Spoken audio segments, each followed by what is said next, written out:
The North Russia Intervention, also known as the Northern Russian Expedition, the Archangel Campaign, and the Murman Deployment, was part of the Allied intervention in Russia after the October Revolution. The intervention brought about the involvement of foreign troops in the Russian Civil War on the side of the White Movement. While the movement was ultimately defeated, the Allied forces fought notable ending defensive actions against the Bolsheviks in the battles of Bolshie Ozerki and Romanovka, allowing them to withdraw from Russia in good order. The campaign lasted from 1918, during the final months of World War I, to 1920.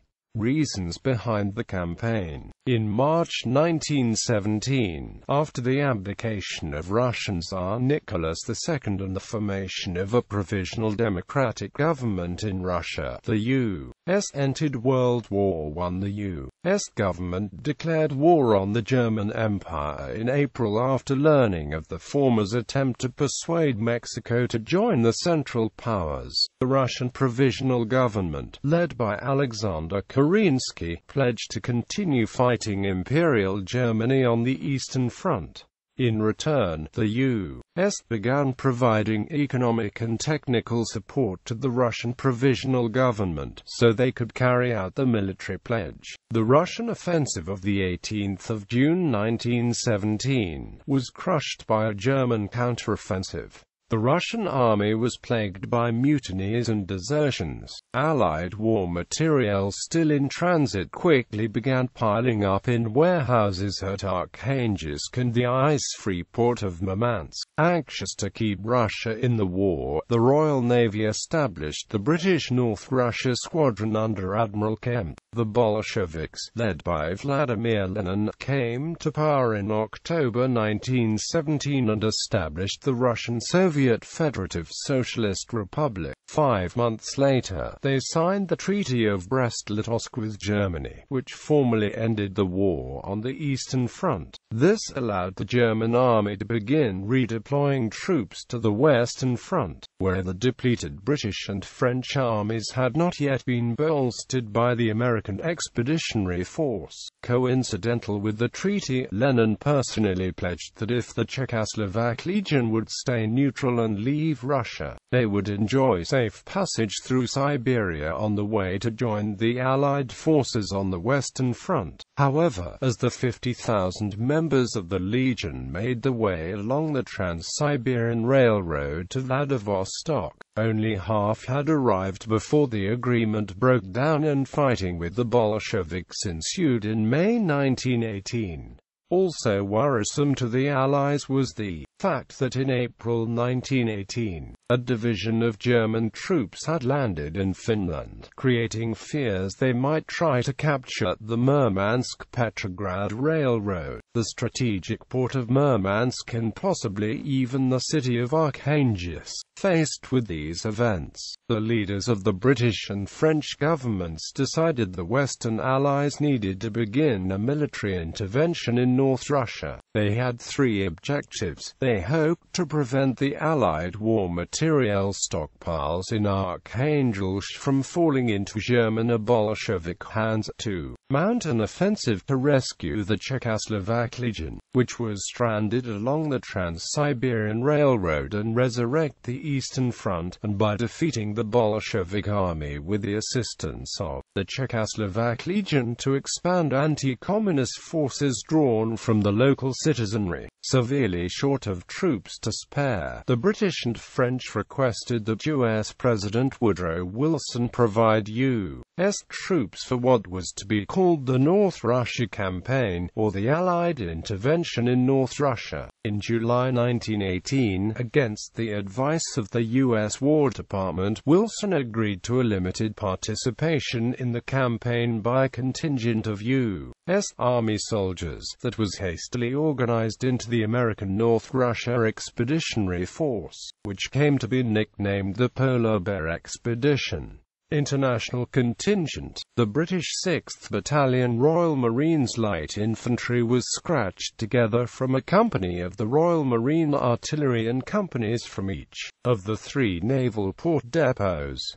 Very few of their officers had seen any land fighting. Their original purpose had been only to deploy to Flensburg to supervise a vote to decide whether northern Schleswig-Holstein should remain German, or be given to Denmark. Many of the Marines were less than 19 years old. It would have been unusual to send them overseas. Others were ex-prisoners of war who had only recently returned from Germany and had no home leave. There was outrage when on short notice the 6th Battalion was shipped to Murmansk, Russia, on the Arctic Ocean, to assist in the withdrawal of British forces. Still not expecting to have to fight, the battalion was ordered forward under Army command to hold certain outposts.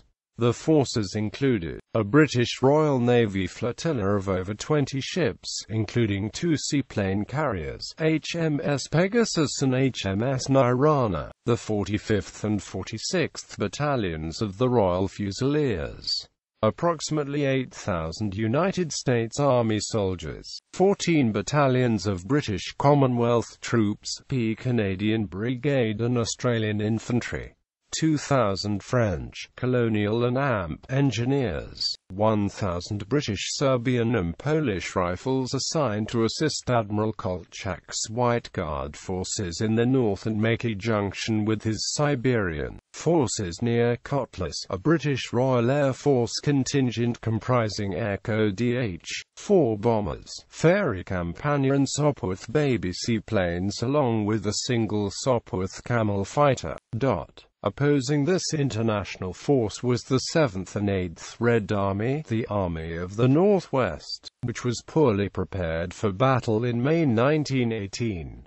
The North Russia Front. The lines of communication south from Archangel were the northern Dvina in the east, Varga River, Archangel Railway, the Onega River in the west, and the Yomta River providing a line of communication between the Varga River and the railway in the center. In September 1918, the Allies took Obozoskaya, around 100 miles south of Archangel. During the attack, the RAF provided air support to the advancing Allied infantry, conducting bombing and strafing runs. On the 28th of August 1918, the British 6th Royal Marine Light Infantry Battalion was ordered to seize the village of Koigori from the Bolsheviks as part of a wide offensive into East Karelia to secure the British withdrawal to Murmansk. The attack on the village was disorganized and resulted in 3 Marines killed and 18 wounded, including the battalion commander who had ineffectually led the attack himself. A week later, B and C companies, led this time by an army major, made a second attempt to take Koikori, while D Company was involved in an attack on the village of Asuna. The British were again repulsed at Koikori. The army major was killed and both Marine Company commanders wounded. D Company was also beaten off by Bolshevik forces around Asana, with the death of the battalion adjutant, killed by sniper fire. The next morning, faced with the prospect of another attack on the village, one Marine Company refused to obey orders and withdrew themselves to a nearby friendly village. 93 men from the battalion were court-martialed, 13 were sentenced to death and others received substantial sentences of hard labor. In December 1919, the government, under pressure from several MPs,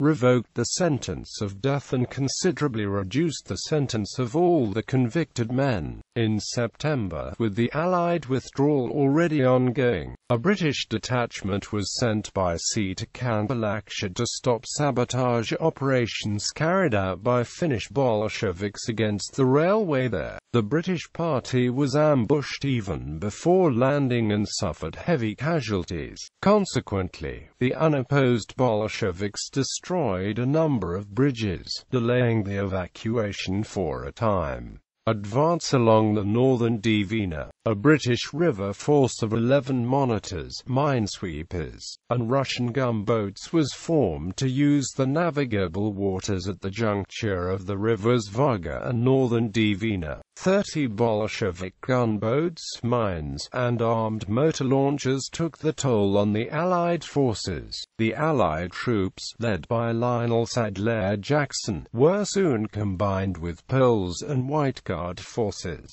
Fighting was heavy along both banks of the northern Dvina. The river force outflanked the enemy land positions with amphibious assaults led by U.S. Marines, together with coordinated artillery support from land and river. The Lewis gun proved to be an effective weapon, since both sides were only armed with the bolt-action rifles. The Allied troops were inactive in the winter of 1918, building blockhouses with only winter patrols sent out.